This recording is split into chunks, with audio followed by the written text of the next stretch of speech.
So today we will finish up options. We're going to do several transactions. They all use the same formulas over and over again, so we'll start by making sure we know what those formulas are so you can just easily plug in the numbers. It should be an easy question to answer as you see them. If you just understand the core concepts, the core formulas, you just use them over and over again. So let's start with the basic formulas. They are very, very straightforward. So we're going to talk about intrinsic value. We'll need that. There's two formulas there. There's time value, and then there's the gain or the loss. And it's very important that we're going to do everything at expiration with the exception of time value. Time value depends on what time we say we're going to do it. There's our formulas. So let's start with intrinsic value. It's very simple. For our call, the intrinsic value is the max of the stock price minus the strike and 0. So the stock price might be $100. The strike is $90. 100 minus 90, that's $10. That's greater than 0, so your intrinsic value is $10. What does that mean? The stock's currently trading for $10. You have the right to buy it at $90, so that thing's worth $10 to you. You get to buy something for $90 that's worth $100. That gives you an intrinsic value of $10. The put looks almost identical. It's the max, but here we do the X minus the S and 0. So the put gives you the right to sell something. If the strike is $100 and the stock's trading for 90, then you take 100 minus 90, that gives you 10. That's greater than 0, so that gives you 10 as your answer. Because you have the right to sell something for $100 that right now is only worth 90, that's worth $10 to you. Alright, so what about the gain or the loss? Well, the gain or the loss is pretty straightforward. On the call, you just take the intrinsic value minus the call premium. That's pretty straightforward. And guess what it is for the put? It's the exact same thing. Your gain or loss is going to be your intrinsic value minus the put premium. Now, what if you're short the call? Well, if you're short the call, what if you sold the call? You didn't buy the call, you didn't buy the put. What would you do? It's the exact same formula. We'll just say if you're long, you use the ask. And if you're short, use the bid. Same thing on the put. If you're long the put, use the ask. If you're short the put, use the bid. Now you might say, well, I can't remember what is the bid, what is the ask. It doesn't really matter. It's very, very obvious, because if you're buying something, if you're long, you're buying something, then obviously you're going to pay the higher price. If you're shorting something, selling something, obviously you're going to receive the lower price.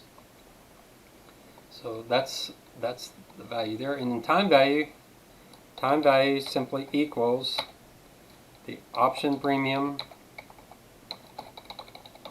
minus the intrinsic value. So you see how, and that's true whether it's a call or a put. It's the same for both. So you can see how we've got that intrinsic value formula up there, so all we've got to do is just keep using it over and over again. So if you know that the call is S minus X, the stock price minus the strike price, the put is the X minus S, the strike price minus the stock price, you use that same formula here. You know, intrinsic value can never be less than 0. The intrinsic value can be 0. If the intrinsic value is 0, then the entire option premium is time value. If the option is in the money, so it has some intrinsic value, then the option premium will be a little bit higher than that, and the difference in that is that time value. Remember, the time value is going to decline to 0 at expiration. So time value, I cannot ask at expiration. This one we're going to do at purchase. The gain and loss we will do at expiration. So those are the only things you have to be aware of. So it's very straightforward stuff here. You just got to know which of these to plug in. So let's do an example. So we're going to start off with a long call. You're going to buy a call option. So let's do the stock. Let's try, let's do Apple. That's a popular one. Let's get its current price. We'll get a strike price. We'll get the option, the call option premium.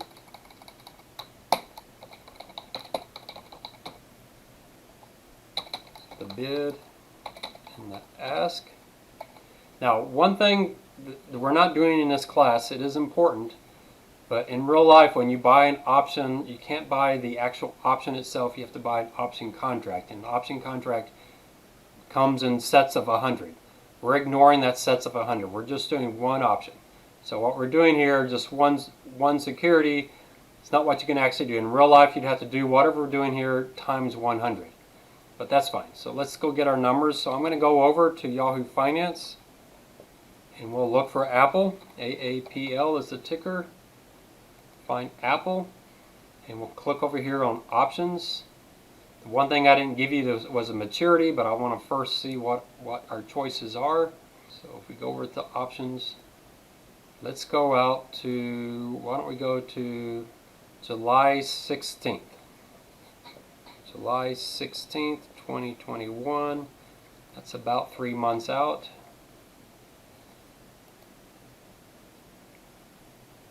So we'll bring those dollars in. Then we got to pick a strike. So the current price, let's go back up and look at that current price. The current price for this stock is $134.32. So what call we want to buy? Well, let's try a 150. A strike of 150. So here's the bid, here's the ask. The bid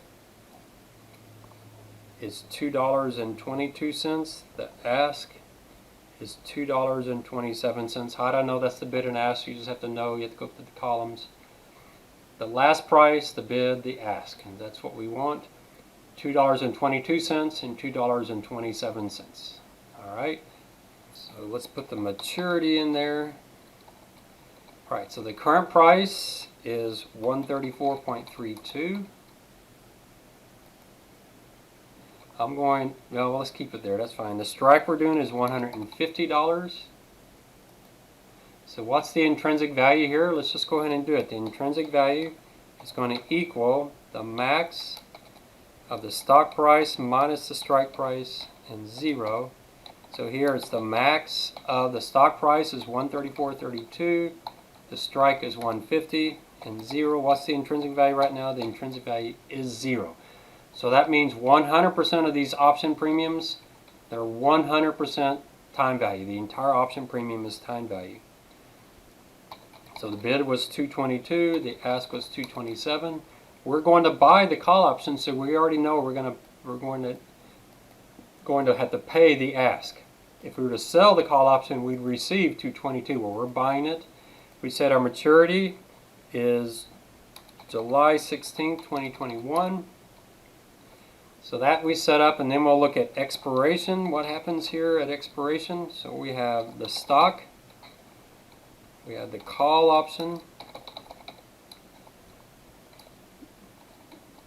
Let me move this over one. I've got one column off. Alright, so look at this again. So you have to type it again because I didn't type it correctly the first time. So the first column is going to be the expiration, the stock gain or loss,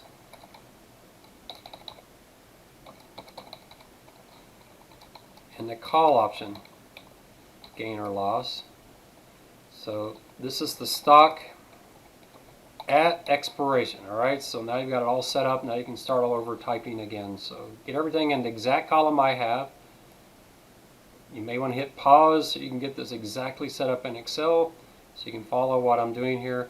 This is greatly simplified. I had a few people that will put negative comments on my videos for this part of this class and say you're leaving out option pricing theory and all those things. Yeah, we're keeping it simple. We're doing everything at expiration. So we're doing everything at expiration because there's no time value at expiration. Time value goes to 0, so it makes it much simpler. The math is much easier. So at expiration, let's say Apple stock is trading for $70 at expiration. What if it's trading for $75? And let's go all the way down. I don't know how far down we want to go. Let's go to $200. So I start at 70, and then I just add $5 and copy that down. So I'll go from $70 down to $200. So let's start with the gain on the stock. That's pretty simple. The gain on the stock is you just take the ending price minus the starting price, that current price, lock it in because we don't copy that. So if you had bought the stock for $134.32 and it had dropped to $70, you would have lost $64.32. And you see, as the stock price goes up, you make more money. Once it hits 135, you're up 68 cents. And this is just a diagonal line. Now, what's the call option gain or loss? Well, we already talked about it. It's the intrinsic value. You just do equal max. We do the stock price minus the strike price. We've got to lock in that with the dollar signs, comma 0. But what else is the gain? We also have to subtract our option premium. We paid $2.27. So here we have 70 minus 150. If you bought the stock, you would have lost $64.32. But with a call option, you don't have to buy the stock for 150 when it's only trading for 70. So the worst you can do is 0 in the intrinsic value. So this option would be out of the money. You have 70 minus 150. The max of that and 0 is 0. So your intrinsic value is 0. So all you are out is what you paid initially for the option. So you're just going to be out $2.27. So you can see if the stock price falls a bunch, you're much better off having bought the call option than have bought the stock. Now that 227 is the same all the way through until when? Well, when the stock hits 134, you're going to start having a gain on the stock, but on the option, you don't start having a gain until it hits 150. Now, where's your break even? See if you can think, what would the stock price have to be that you make exactly 0? Well, if it hits 150, you have the right to buy a stock for 150 that's worth 150. That intrinsic value is 0, but you have to pay $2.27. So you can see when it hits 150, we're still out to $2.27. But as the stock price goes up, we start having a gain. Where's the actual break even? I'm going to say it's going to be 150 plus the option premium, 227. If you do that, you'll have exactly a gain of 0. So there's our call gain. You notice all we can lose, the most we can lose is the call option premium, the $2.27. Now, could you execute this option at expiration and lose $64 or whatever, $80? Buy it for $150 when it's only worth $70. I don't really know what your broker would say if you did that. It would be really bizarre. They might call you and say, do you know what you're doing? Or their system might not even let you do it. I don't know if that's ever happened in the history of options. But let's graph this, and you're going to see it's going to look a lot like a hockey stick. So if you're long the stock, it's just a diagonal line. You have the call option that looks like a hockey stick. And the most you can lose is 227. But once the stock hits 152.27, once you hit it's somewhere between 150 and 155, you start making money. So that's what a long call option looks like. Looks just like a hockey stick. Remember this hockey stick because we're going to bring up put call parity again here a little bit later. So there's long a call. That's our very first example here. So let's do now long a put.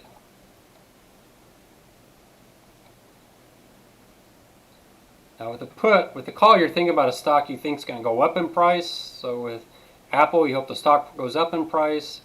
You can make a whole lot higher percentage return if you buy the call option because you're only investing $2.27.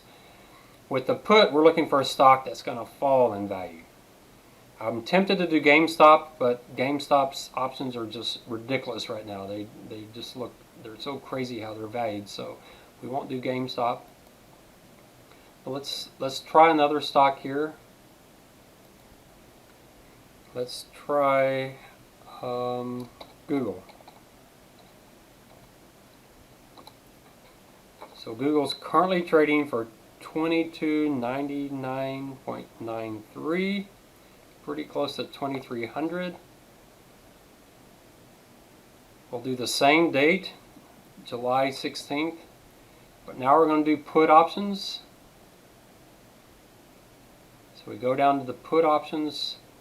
Where would we want? So we think Google's overpriced. Its stock price has been soaring, and so we're going to let's try 2250. So here's 2250 right there. The bid is 3140 and the ask is 3280. Again, it's out of the money, and so we take for Google the stock price is $22.99.93. The strike we're going to use is $22.50. The option, let's put the maturity first. I'll keep changing the order here, but that's all right. 7/16/2021. The option, this is the put option premium. We've got a bid, an ask. So the bid, 3140. The ask is 3280. So we got everything we need. So we strike a 2250. You can even calculate how much would have to fall to hit that strike. It's about 2%. A little over 2%. So that's not that far out of the money. So we'll do the same thing we did before. We'll do the stock at expiration. We'll do the stock gain or loss. And we'll do the put option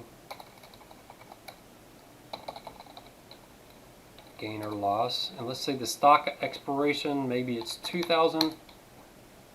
We'll add 50 because this stock's a lot more expensive than the other one. Maybe not 50. Let's try 25. We'll add 25. So we'll go from 2,000 all the way up to, let's go up to 3,000.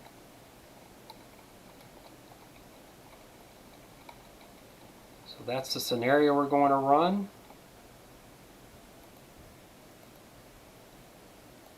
And so we start with the gain on the stock. It's the same thing as before. You take the ending value minus where you started. So if you bought it at $22.99.93 and in July it's trading at 2,000, you would have lost $299.93. You can copy that down as long as you locked in with the dollar signs on the current price. The put option, remember the put option is the exact same thing as the stock option and call option, except we switch the S and the X. So it's the max. Here it's not the stock minus the strike, but it's the strike. We gotta lock that in, strike minus the stock. Now here, this is in the money. So this is gonna have value to us. We get to sell the stock for $22.50 and it's currently trading for 2,000. So the intrinsic value is $250. But we had to pay $32.80 to get it, so we lose that. So there's our put option gain. And here what you'll notice is you go down, you lose more. You're not doing as well on the put option because the stock price is going up. And once you hit that strike, $22.50, you notice that you lose your entire premium. So what's your break even? Well, the break even is going to be $22.50 minus your option premium. Oops. That's going to give you the break even. So remember on the call, the break even was your strike plus the call option premium. The break even on the put is your strike minus the premium. And if we graph this, we'll see a very similar hockey stick. It's just going to be upside down, or backwards. It's going to be backwards. So let me fix some of this real quickly. So if we look here, the stock gain or loss is just a diagonal line. But the put looks just like the call option, just flipped. Here you make money when the stock price falls. Look back at the call option, you make money when the stock price rises. Otherwise, the most you can lose is your option premium. On the put, the most you can lose is your option premium, but you start making money if the stock price falls. Alright, so there's along the put.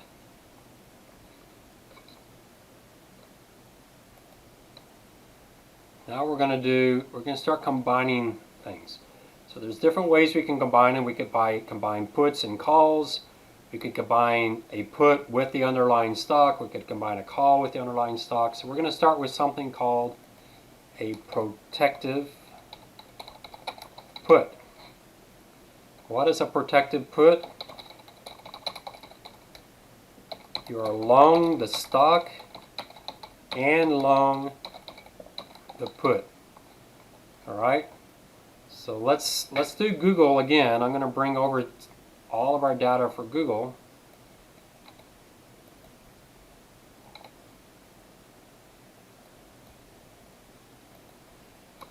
And what we're going to do is we're going to buy Google stock for $22.99.93, and we're going to pay $32.80 for a put option on Google at $22.50. And so if we look at this at expiration, the stock price at expiration, I'm going to use the exact same numbers, so we can just copy that over. That's one reason I kept the stock the same. So that stock gain or loss, exactly the same thing. Ending value minus what we bought it for. That we can copy down.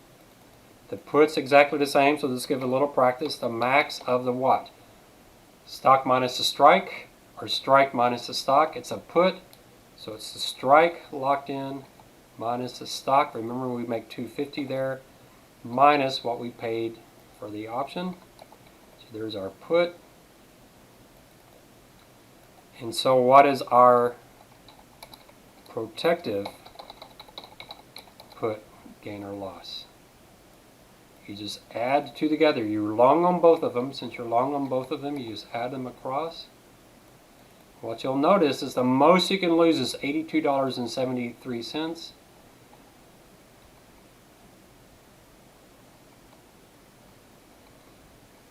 Oh, excuse me, I left something out. It's the max of that. I left out the comma 0. Sorry, so the max of the strike minus the stock.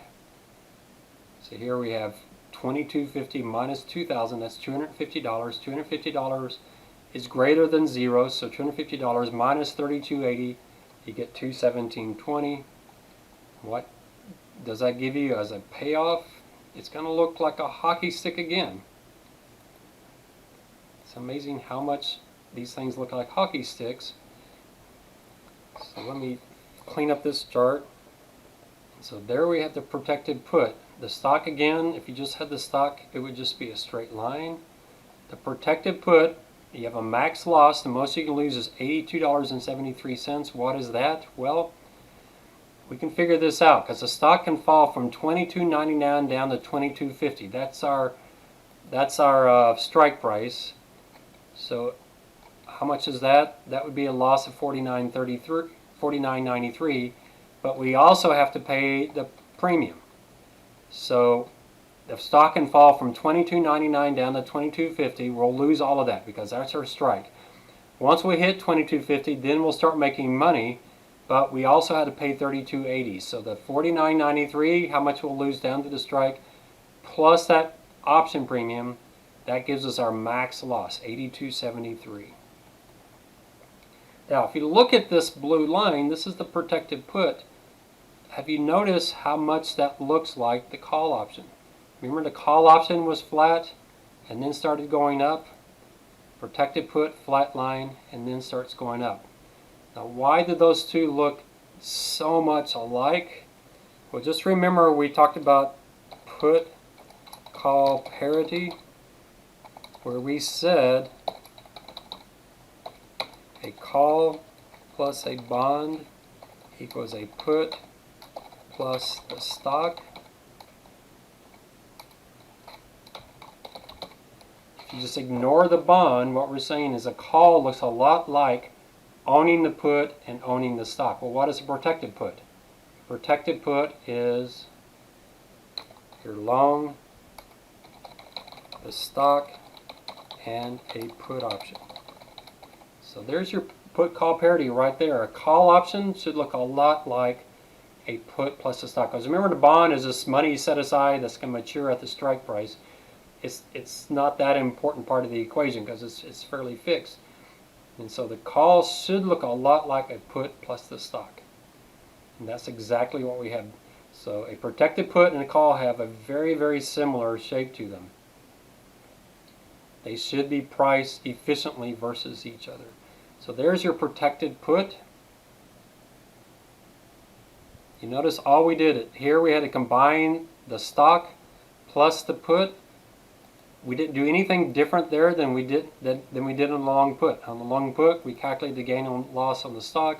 We calculated the gain or loss on the put. All we did a protected put. You just have to add those two things together, and you get your protected put. All right. So I'm going to bring the call over from Apple, and we're going to do the next one. The next one we're going to do is what we call a covered call. So a covered call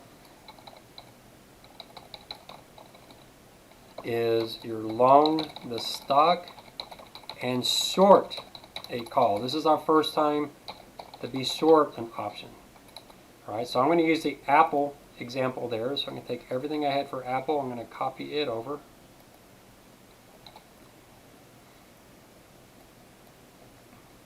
So remember what we did on Apple, we were buying the call. Since we're buying the call, we use the ask price.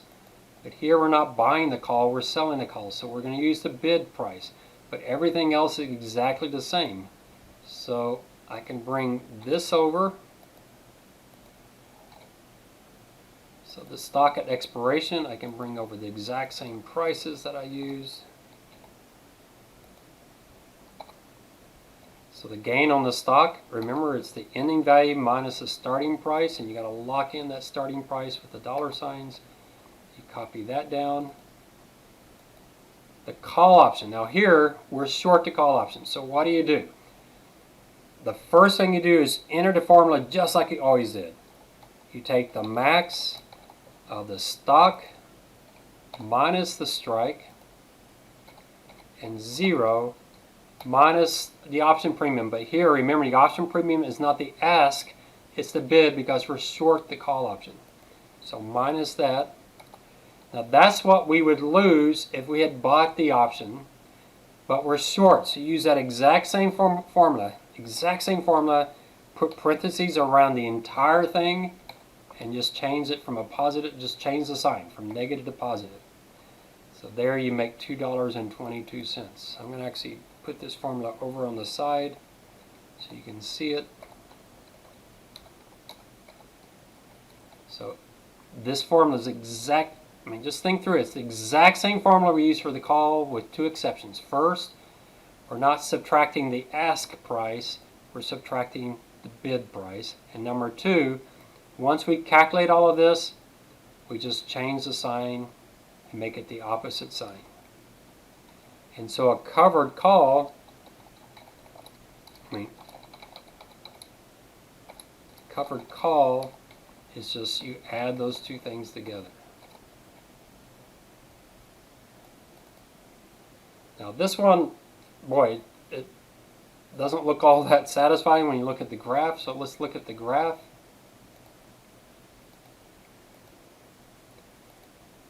So here is what the graph looks like, and you might say, why would anyone ever do this? So here's what the stock looks like. here's what the covered call looks like. You make an extra $2.22 if the stock stays below the strike. Once it hits the strike, the most you can make at some point, the most you can make is $2.22. Why is that? Well, because if the stock price goes up, you have a gain on the stock, but that's offset by a loss on the call option. So I may have said it wrong. What's the most you can make? $17.90. Let's figure that out. You get the $2.22, but what else do you get? Well, the stock is currently trading for $134.32, but your strike's $150. So you're going to get all the gain from the $134.32 up to $150, plus you get to keep the bid.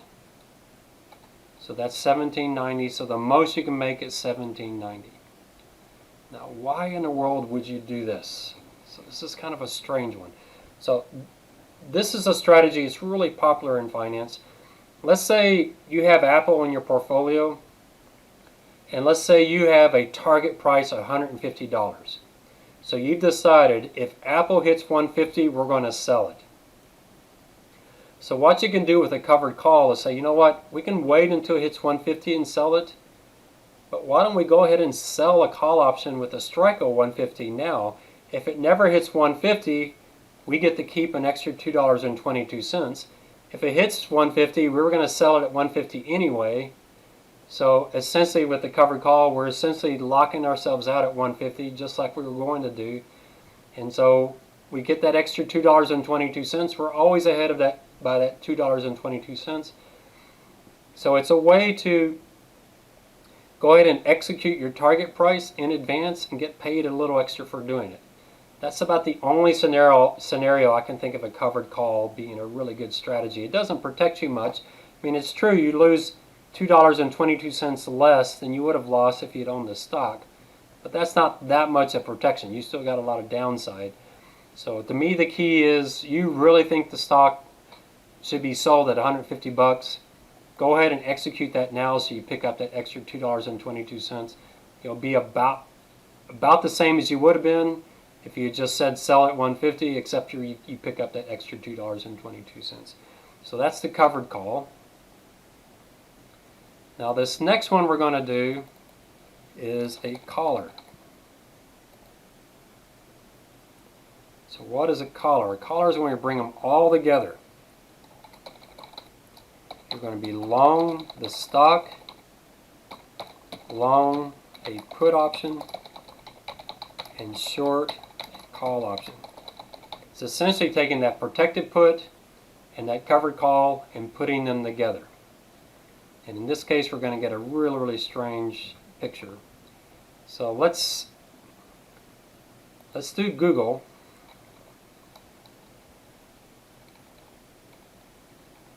I'm going to copy that over.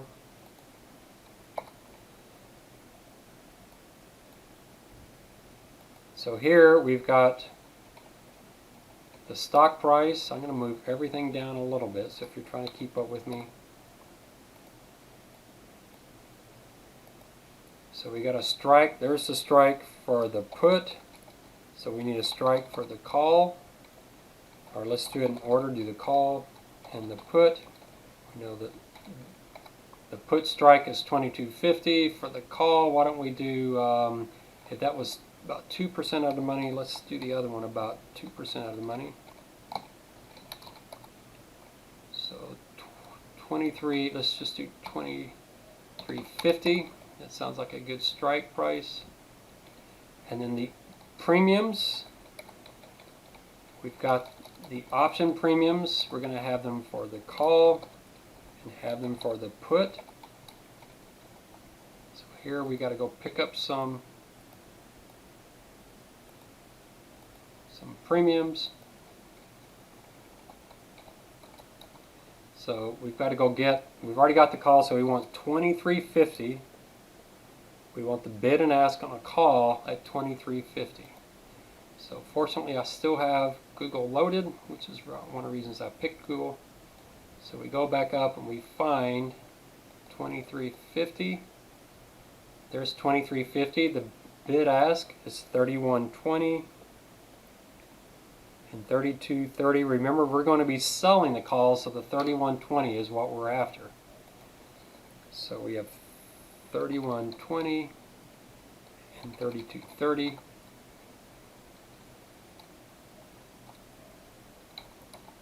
So we're going to have a put option gain and we're going to have a call option gain.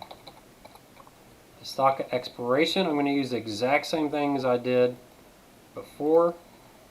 So I'm just going to copy that over. So we'll get a little bit of practice to see if you're getting good at this. So the stock gain, remember you take the ending price minus the beginning price and lock that in. So that we can just copy down. The put option, we've already done this before, but let's do it again. Equal max. Remember, for the put, it's the strike locked in minus the current price, comma 0, minus, and here we're going to use the ask price because we're buying the put. That should look exactly the same as we did before. 217.20. 217.20, I can copy that down. And then the call, remember, we're selling the call. So we're going to, first thing we're going to do is figure out the value of the call, the max of the stock price minus the strike, and 0. That's going to be 0 because the stock price is lower than the strike, minus the premium. Now here, because we're selling the call, we want to use the bid. So we lock that in. So we'll lose 31.20, except for we're selling the call option. So remember, we put a minus sign. We put parentheses around that. We just want to change the sign. And so the caller, gain or loss, you just add it across. And what you'll notice with this is you have a max loss. The most you can lose is 51.53. Compare that to the put option. The put option, we could lose 82.73. How do we get from 82.73 to 51.53? Well, because, let me bring that over. When we just had the put, the most we could lose is 82.73. But here, we've got the put, but we're also receiving this 32.20. And so, instead of losing 82.73, we can only lose 51.53 because we're getting this extra $31.20. However, at the top, the most we can make is 48.47. Now that's a really tough one to figure that out. How do we get that? Let's go find it and see if we can figure this number out. 48.47. So how do we figure that out? All right. So we know the put's worthless. If the stock rises, the put's worthless. So all we've done is we paid 32.80. We lose that. The stock has made us quite a bit of money. So the stock is up to $3,000. We bought it for $22.93, so we're making, so there's the loss on the put, the gain on the stock, and then the call. What's the most we can make on the call? Well, our strike is $23.50 minus the $22.99.93. So we'll make that. We can make $50.70, but once we hit that $23.50, because we're selling the call, 50.07 is the most we can make, but we did pick up the 31.20.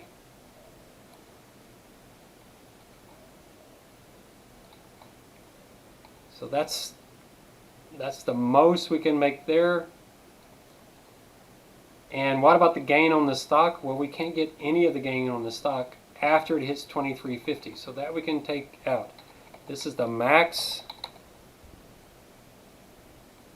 This is the max loss on the put, the max gain on the call. So the max gain on the call is we can go from $22.99.93 up to $23.50, plus we get our call.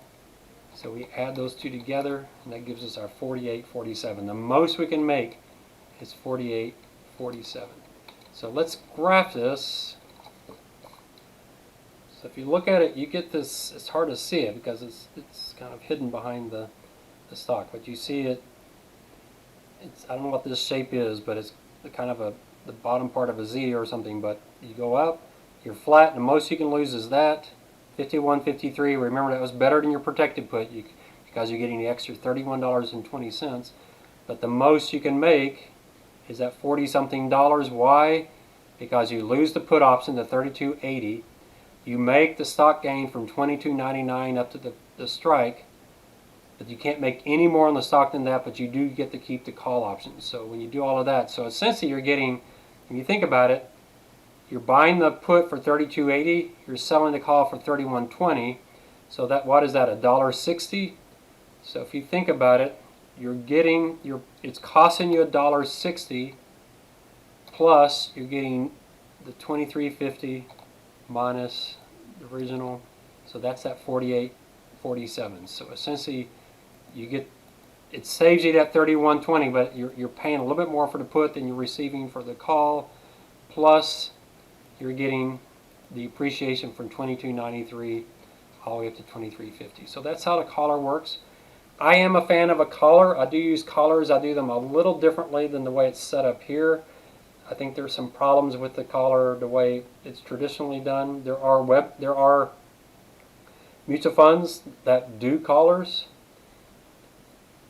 So here's a fund. This is called the Gateway Fund. So it does that collar approach. The S&P over the last year is up about 50%. This Gateway Fund's up about 20%. But if you go back 2 years, you look at that huge sell-off last year with COVID, this fund can lose money, but it won't lose nearly as much. It was down 10%, and the S&P was down about 25%, or even more than that. The S&P dropped a whole lot more than that, down about 30%. So it doesn't make as much, but it doesn't lose as much. You look over the last 5 years, it just, it's going to materially underperform because you have that collar, that you have that, the top is somewhat cut off. I actually like this strategy adjusted. I don't like the way it's set up with Gateway. I would not do this to try to, as your substitute for the stock market. What I like about this strategy, and it's a good one to compare, is rather than putting 40% of your money in stocks and 60% in bonds. Let's say you're 70 years old and you have a very conservative portfolio. I say, especially now with bond interest rates so low and bonds just not making you much money, rather than putting 40% in stocks and 60% in bonds, I actually think 100% in a fund like this, but with a slightly different strategy than what they have here. But I think you can actually make more money with about the same level of risk doing this strategy as you would if you put 40% in stocks and 60% in bonds. But it's interesting to do the analysis and see if that's actually the case. So there's our collar. Alright, so the last thing I want to do is a strangle. So a strangle, really interesting strategy, and there's a lot that are related to this. This is when you're long a call and long a put. You're buying them both. So we're doing a longest strangle. So what I'm going to do is I'm going to bring the collar over that we did for Google.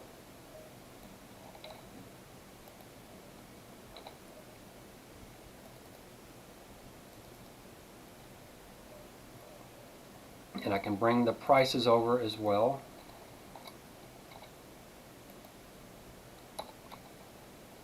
And so everything's the same as we did before. So we have the stock gain is that's ending stock price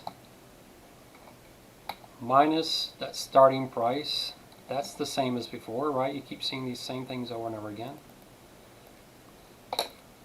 So we do equal max, the strike, 22.50 minus the expiration, that, and 0 minus that initial ask price on that. We get a gain of 217.20, the same thing we got over on the collar.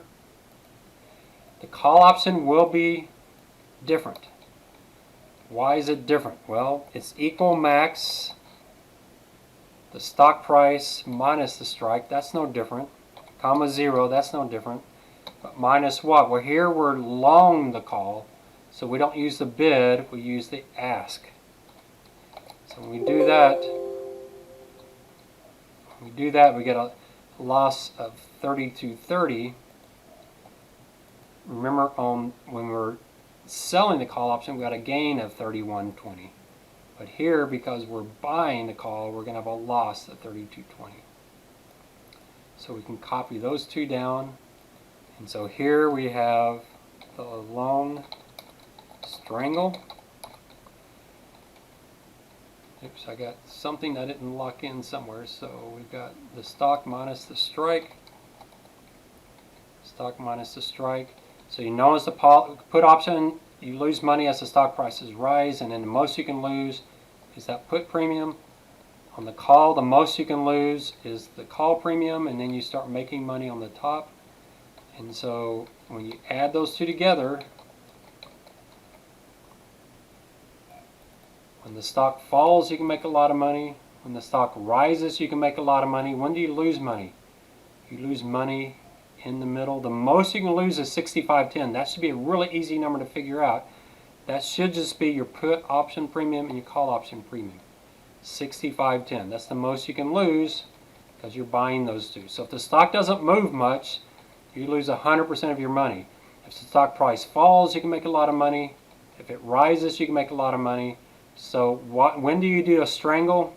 You do a strangle when you expect the stock price to move a lot. And strangles are really popular right around earnings announcement dates. If you think about it, for your stock, when they announce earnings, the stock price can move a lot, and that's what this strategy is looking like. Now, you may say, well, that's a great strategy, let me try it. Well, the option market knows they're announcing earnings. So a strangle is going to be very expensive if you have the expiration right after an earnings announcement date, because the stock market knows stock prices get more volatile and this would be more valuable. So it's not going to be, there's no free lunch here. So that's a strangle. A long straddle is very similar, but it's the strangle with the put and call at the money. So that means the strike would have to be probably right at 2,300. If we did the strike right at 2,300, we would have it. I'll show you the straddle, but it's hard for me to give you a straddle. I mean, it kind of works here for Google because they're trading right at a really round number, right at 2,300. So I can show you them as a straddle, but usually it's tough to do a straddle. But let me graph it. There it is. You make money if it falls. You make money if it rises. The only time you lose money is that the stock price doesn't move much. So I'm going to copy this whole thing. I'm just going to bring it over to another page. Alright, so everything's the same. I brought it over. Here we're going to do a long straddle. What does long straddle mean? We're going to do the same thing we did with the strangle, except for our strike price is going to be 2,300.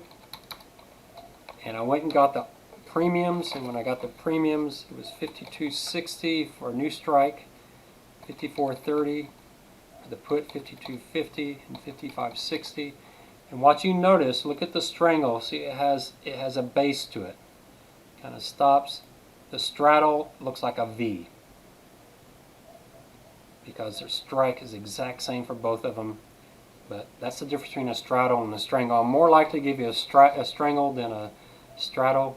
Now, what if you were saying, what does this look like if I want to go short the strangle? Then you switch your bid and the ask. Instead of paying the ask, you'll receive the bid, and this whole thing then just flips upside down.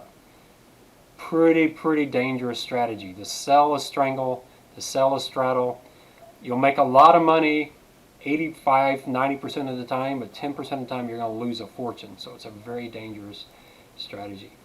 So let's go back and let's look at what we've done so far. So we did long the call option, and there we just calculated that as the max of the stock minus the strike, comma 0 minus the call option premium using the ask. The next thing we did was a long put option.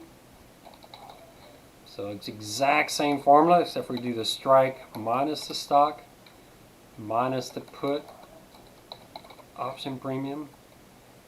We then did a protective put. There we have the stock price minus the starting price. So you own the stock plus the max of the strike minus the stock and 0 minus the put option premium. To ask, why is that? Because you own the stock. You own the stock, so there's the stock you own,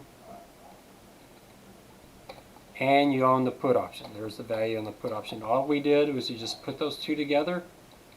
We then did a covered call. What do you have there? You own the stock, so that didn't change. But here we have minus the max of S minus X. Why? Because you own the call, you sell the call option minus the call. So this whole thing is in parentheses. And here, instead of using the ask, what do you use? You use the bid. Why? Because you're selling the call option. So here you own the stock and you sell the call option. So in that case, you do everything like you did before, put it all in parentheses. Instead of doing plus, you do minus, and then you switch the ask to the bid. The next one we did was a caller. So on the caller, let me copy this one down. The caller, again, you own the stock and you own the put, max of X minus S comma 0 minus the put option premium. Here we're using ask because with a caller you own the put minus the max of S minus X, the call. So it's plus the put, there's your put, minus the call because you're selling the call. So you just combine, you're essentially combining a protected put and the covered call. And the very last one we did was the straddle or the strangle. And all you got to do there, you can really bring the caller down because it's very similar. We don't own the stock, but we do own the put and we own the call. So you just add the two together, and here, since we own the call, you do the asks there. So that's everything. On the exam, I'll definitely give you a call and a put, and we'll practice on that in the exam review, and then I'll give you one of these other 4. And there's a lot more out there. I gave you a link in the notes. Iron condors, butterflies, there's just so many other ones out there that are very interesting. None of them are perfect. All of them had their upsides and their downsides. Some make money a lot of time and then lose a lot of money. Rarely. Some lose money most of the time, but make a whole lot of money rarely. You know, it's kind of what your risk profile is. But that's how options work. I'll put this out there on Blackboard so you can see it and check your own work, but hopefully you're keeping up with me, or if not, go back, watch the video again, and see if you can build all this in Excel.